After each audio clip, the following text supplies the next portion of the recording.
افغانستان میں خواتین باکسنگ کریں یہ خیال کم ہی لوگوں کو آئے گا، لیکن یہ خواتین لندن میں اس سال ہونے والے اولمپکس میں حصہ لے کر اس خیال کو بدلنا چاہتی ہیں۔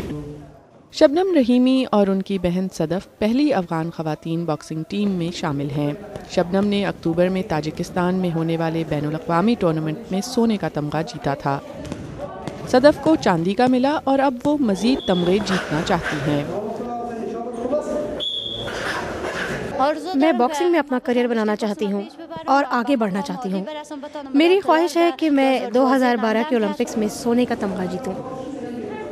اس کلب کو 4 سال پہلے قائم کیا گیا اور اس میں اب تک 25 خواتین شامل ہوئی ہیں۔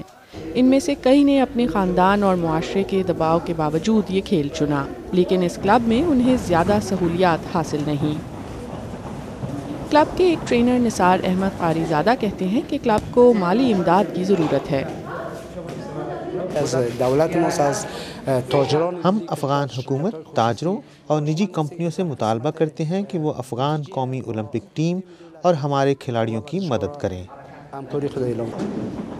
لیکن یہ خواتین اولمپک گیمز کی تیاری میں اتنی مگن ہیں کہ سہولیات کی کمی کا ان پر کوئی اثر نظر نہیں آتا۔